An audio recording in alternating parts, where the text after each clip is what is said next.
Hello students, how are you? You are welcome to online classes CR International School Tihara. आप सभी का online class में स्वागत है। आपकी कक्षा में चैप्टर जो राइट्स का चैप्टर है, आज हम उसको एक्सप्लेन करेंगे। सबसे पहले राइट्स क्या होते हैं या अधिकार क्या होते हैं उसके बारे में चर्चा करते हैं। अधिकार की जो डेफिनेशन है वो ये है कि अधिकार वे सुविधाएं होती हैं जिसकी बदौलत किसी भी व्यक्ति के व्यक्तित्व का सर्वांगीण विकास होता है। सर्वांगीण विकास से तात्पर्य होता है कि कोई भी समाज में कोई व्यक्ति रहता है और उसका सभी पक्षों का जो विकास होता है, जैसे शारीरिक विकास, सामाजिक विकास, सांस्कृतिक विकास, धार्मिक विकास, आर्थिक विकास, हर तरह का जो विकास उसके विकास के विभिन्न पहलुओं से मिलकर जो बनता है, संवेगात्मक विकास भी इसका हिस्सा रहता है। तो इन सब के सभी पक्षों को देखते हुए जब विकास किसी व्यक्ति का होता है तो वो सर्वांगीण विकास होता है। इसको ऑल राउंड डेवलपमेंट कहा जा सकता है। ये ऑल राउंड डेवलपमेंट केवल और केवल तभी हो सकता है जब व्यक्ति पूरी तरह से स्वतंत्र हो और उसे विभिन्न प्रकार की सुविधाएं यानी राइट्स उसे मिले। बहुत से प्रकार के राइट्स होते हैं, इन सभी राइट्स के विषय में हम चर्चा करेंगे। अगर व्यक्ति को अधिकार ना मिले यानी अधिकार का क्या महत्व है, क्या उसकी इंपॉर्टेंस है, क्या उसकी नेसेसिटी आवश्यकता है, उस पर भी हम चर्चा करेंगे। तो इसकी आवश्यकता क्यों है? अगर अधिकार नहीं मिलेंगे तो व्यक्ति का विकास वहीं का वहीं रुक जाएगा और आगे नहीं बढ़ पाएगा। विकास नहीं होगा तो वह व्यक्ति अपने समाज के अंदर, अपने जिस समाज से वो बिलोंग करता है, जिस राज्य से वो बिलोंग करता है, उसका विकास भी नहीं हो पाएगा। अगर व्यक्ति का विकास नहीं हुआ तो समाज का विकास नहीं, और समाज का विकास नहीं तो देश का विकास नहीं, और इस प्रकार से राष्ट्र का विकास नहीं। तो व्यक्ति से ही सब कुछ मिलके बनता है। यहाँ पे हम बात करते हैं अधिकार क्या है। अधिकार क्या है इसको मैं बता चुका हूं कि अधिकार जो है व्यक्ति को मिलने वाली वे सुविधाएं होती हैं जिसकी बदौलत कोई भी व्यक्ति अपने व्यक्तित्व का विकास कर पाता है, सर्वांगीण विकास को प्राप्त करता है। अधिकार कहां से आते हैं? अधिकार ऐसे ही नहीं कि हर जगह पे अधिकार मिल जाते हैं, ऐसा नहीं है। अगर कोई व्यक्ति अंतरिक्ष में जाकर बात करे कि मेरे लिए यहीं पे स्कूल हो, यहीं पे कॉलेज हो, यहीं पे सड़कें हो, वो संभव नहीं हो सकता। इसी प्रकार कोई जंगल में जाकर के ये कहे कि मैं अकेला यहाँ पे रहूंगा और मेरे लिए सारी सुविधाएं यहाँ पे अरेंज की जाए, चाहे सड़क मार्ग हो, चाहे कॉलेज हो, चाहे स्कूल्स हो, चाहे कोई और इंस्टीट्यूशन हो, तो वो चीजें भी संभव नहीं हो सकती।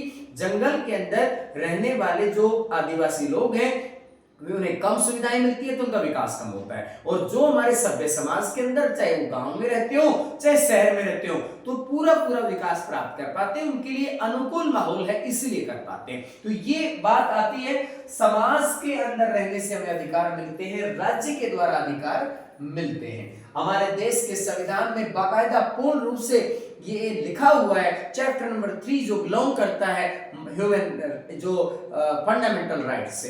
फंडामेंटल राइट्स जिसको मूल अधिकार कहा जाता है। मूल अधिकार वे अधिकार होते हैं जिनका संविधान के मूल ढांचे से संबंध है। संविधान का मूल ढांचा यानी बेसिक स्ट्रक्चर वो पार्ट होता है जिसमें संशोधन या अमेंडमेंट करना बहुत ही मुश्किल होता है। इसमें अमेंडमेंट करने के लिए संसद के दोनों सदनों को स्पष्ट बहुमत से उस प्रस्ताव को पास करना पड़ेगा, तभी वह संशोधन प्रस्ताव पास होगा और तभी वो अमेंडमेंट प्रोसेस पूरी होगी। इस प्रकार से हम देख सकते हैं कि अधिकार जो है राज्य की भी देन है, समाज की भी देन है, और समाज और राज्य से बाहर कहीं ये अधिकार नहीं मिल सकते हैं। अधिकारों के प्रकारों में बात करते हैं। सबसे पहला प्रकार राजनीतिक अधिकार। राजनीतिक अधिकार में कौन कौन से अधिकार आते हैं? जैसे वोट डालने का अधिकार, जैसे चुनाव में खड़े होने का अधिकार, जैसे अपनी पार्टी बनाने का अधिकार, या सरकार की नीतियों की आलोचना करने का अधिकार। ये कुछ अधिकार हैं जो पॉलिटिकल राइट्स की तरह हम इस्तेमाल में लेते हैं। और विपक्ष में अपनी भूमिका निभाने का अधिकार, अपोजिशन पार्टी की भूमिका भी निभा सकते हैं। कानूनी अधिकार जिसके द्वारा किसी भी व्यक्ति को लीगली कोई चीज मिलती है, यानी लीगल राइट मिलता है इसमें। जैसे किसी व्यक्ति का प्रॉपर्टी में हक है, उसके पिता से उसके बच्चे को मिलेगा और फिर उसके बच्चे को मिलेगा, इसलिए वो वारिसान उनके वो पैतृक संपत्ति के मालिक बनेंगे। इस प्रकार जैसे आपने सुना होगा कि लोग अपने वसीयतनामे में लिख के जाते हैं कि ये मेरी संपत्ति उसको मेरे मैं जीता हूं तब तक मेरी, उसके बाद उसकी। इस प्रकार से कानूनी अधिकार वह उसको स्थानांतरित कर देता है, उस व्यक्ति को वो प्रॉपर्टी ट्रांसफर हो जाती है, चाहे वो उसका रिलेटिव हो चाहे कोई और व्यक्ति हो, उसे भी हो जाती है। सामाजिक अधिकार, सामाजिक अधिकार वे अधिकार होते हैं जो समाज के द्वारा हमें मिलते हैं। जैसे समाज के अंदर विभिन्न प्रकार के रीति रिवाज, धार्मिक परंपराएं, इनको निभाने की जो प्रोसेस है, इन हम समाज से सीखते हैं। एक समाज में कोई अकेला व्यक्ति सामाजिक जीवन नहीं जी रहा है, सामाजिक जीवन जीने वाले बहुत से लोग हैं और उनकी देखा देखी सभी तरह की परंपराएं और सामाजिक अधिकार का उपभोग भी सभी लोग करते हैं, सभी लोग उसका इस्तेमाल करते हैं। इसके बाद आता है मौलिक अधिकार। सबसे महत्वपूर्ण मौलिक अधिकार है। मौलिक अधिकार के बगैर व्यक्ति के सर्वांगीण विकास की कल्पना तक नहीं की जा सकती और ये चैप्टर 3 संविधान से बिलोंग करते हैं। ये संविधान का मूल ढांचा है जिसमें संशोधन करना बहुत ही ज्यादा मुश्किल है। इसमें बात करते हैं कि जो मौलिक अधिकार है वो कितने टाइप के होते हैं। संविधान का सबसे पहला मूल अधिकार, ये इसके अंदर आता है समानता का अधिकार। समानता का अधिकार आर्टिकल 14 से लेकर और 18 तक दिया गया है। दूसरा है स्वतंत्रता का अधिकार जो आर्टिकल 19 से 22 तक दिया गया है। तीसरा अधिकार शोषण के विरुद्ध अधिकार जो आर्टिकल 23 से 24 आर्टिकल में दिया गया है। इसके बाद जो नेक्स्ट जो प्रोविजन है वो रिलीजियस राइट के लिए है, यानी धार्मिक स्वतंत्रता के लिए, आर्टिकल 25 से 28। और उससे नेक्स्ट जो अधिकार होता है 29 और 30, ये अधिकार होता है, ये शिक्षा और संस्कृति का अधिकार होता है। और इससे नेक्स्ट जो अधिकार होता है संवैधानिक उपचारों का अधिकार, वो आर्टिकल 31, 32 में इसका विवरण दिया गया है। टोटल मिलाकर के हमारे मूल अधिकारों का विवरण हमारे संविधान में अनुच्छेद 12 से लेकर 35 तक विस्तृत रूप से व्यापक विवरण दिया गया है। इस प्रकार जैसा कि मैंने बताया, समानता के अधिकार, स्वतंत्रता का अधिकार, शोषण के विरुद्ध अधिकार, धार्मिक स्वतंत्रता, शिक्षा संस्कृति, संवैधानिक उपचारों का अधिकार, टोटल मिलाकर 6 मूल अधिकार वर्तमान में मिले हुए हैं। इससे पहले एक मूल अधिकार में और भी मिला हुआ था, जिस मूल अधिकार का नाम था संपत्ति का अधिकार। इस मूल अधिकार को 1978 में इसे जो हमारे अमेंडमेंट जो सीरियल नंबर था 44, यानी 44वें संविधान संशोधन, जो कि 1978 में इसे संशोधन किया गया था जनता पार्टी की सरकार के द्वारा।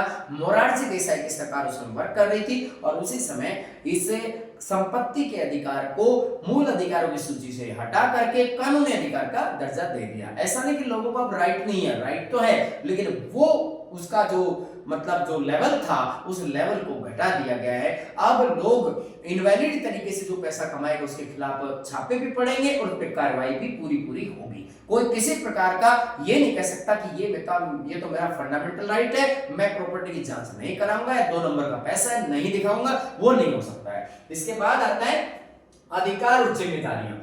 इसके अंदर एक टॉपिक आपका और रहता है सांस्कृतिक अधिकार। सांस्कृतिक अधिकार जैसे व्यक्ति को अपनी वेशभूषा, अपना रहन सहन, आचार विचार, अपने पर्सनल व्यूज जो उसके रहते हैं, किसी की सोच उसको अपनी रखने की पूरा हक है, वह अपने विचार व्यक्त कर सकता है और इस प्रकार अपने समाज के अकॉर्डिंग तीज त्योहार या जो भी पर्व मनाने होते हैं वो अपने तरीके से मनाता है, पूजा पाठ अपने तरीके से करता है। तो हर तरह के जो अधिकार हैं वो हमें समाज में रहते हुए मिलते हैं। धार्मिक अधिकार भी आप इसमें ऐड कर सकते हो। धार्मिक अधिकार जो किसी भी व्यक्ति को समाज में रहते हुए प्राप्त होते हैं।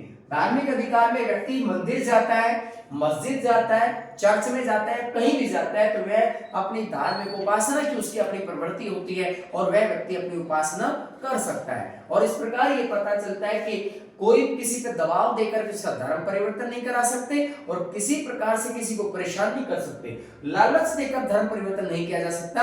और धार्मिक अधिकार के अंदर हम ये भी देख सकते हैं कि व्यक्ति अपनी मर्जी से चेंज कर सकता है अपना धर्म। इसके अलावा अधिकार और जिम्मेदारियां, अधिकार और जिम्मेदारियां एक ही सिक्के के 2 पहलू हैं। जैसे कि एक सिक्के के 2 पीस नहीं हो सकते, या वो अगर हम करते उसके टुकड़े तो वो यूजेबल नहीं रहेंगे। इस प्रकार अधिकार और जिम्मेदारियां दोनों एक ही पक्ष के, एक ही सिक्के के 2 पहलू हैं और अधिकार तब मिलते हैं जब जिम्मेदारियां निभाई जाती हैं। हमें जो अधिकार हमें मिल रहे हैं, हमें तब मिल रहे हैं जब समाज में हमारे बदले में किसी और व्यक्ति ने अपनी जिम्मेदारी या ड्यूटीज निभाई है। अगर हम किसी दूसरे के लिए जिम्मेदारी निभाते हैं तो इसका मतलब उसको, उस व्यक्ति को राइट मिल जाएगा। यानी जिम्मेदारी या ड्यूटीज ये तभी अधिकार के साथ संबंधित होती हैं जब व्यक्ति को समाज के अंदर अधिकार चाहिए, और अधिकार नहीं चाहिए तो जिम्मेदारी भी लोग नहीं निभाएंगे। अगर हम रोडवेज बसेस की सुविधाएं, रेलगाड़ियों की सुविधाएं चाहते हैं तो हम उनकी हिफाजत करना सीखें। अगर उनको उनकी प्रॉपर्टी जो सार्वजनिक संपत्ति उसको जलाएंगे तो सरकार उनकी पाबंदी लगा देगी और सड़कों पर नहीं दौड़ेंगे ये वाहन। और इस तरह से हमारे अधिकार हमें तब मिलते हैं जब हम जिम्मेदारी निभाते हैं। किसी भी व्यक्ति को यात्रा करने का हक है, लेकिन बस में यात्रा करते हुए कोई व्यक्ति अपनी सीट पर लेट जाता है कि वह किसी और को नहीं बैठने देगा, तो ये बिल्कुल अनुचित बात है। वह अपनी जिम्मेदारी का वहन नहीं कर रहा है और ऐसे में उसके अधिकार सस्पेंड हो सकते हैं। इसके बाद आता है मानवाधिकारों की विश्वव्यापी घोषणा। 10 दिसंबर 1948 को यूनाइटेड नेशन ऑर्गेनाइजेशन ने, यूएनओ एक संस्था है, यूनाइटेड नेशन ऑर्गेनाइजेशन जो कि संयुक्त राष्ट्र संघ की संस्था है, 10 दिसंबर 1948 को विश्व स्तर पर इस संस्था को एक यानी मानवाधिकार दिवस के पालन के रूप में इन्होंने डिक्लेयर किया है कि आज के बाद अगर विश्व के किसी भी कोने में मानवाधिकार का उल्लंघन होता है तो उस कार्रवाई, उस सिचुएशन के अंदर उस देश को ये चेतावनी देंगे और वहां पर उस सरकार के खिलाफ अंजाम देंगे। इस प्रकार ह्यूमन राइट्स डे 10 दिसंबर से कंटिन्यू मनाया जा रहा है और ये इंस्टीट्यूशन इसके लिए, इसकी रखवाली के लिए, इसकी केयर टेकर के तौर पर काम जो करते हैं उसमें हम देख सकते हैं एमनेस्टी इंटरनेशनल और ह्यूमन राइट्स वॉच।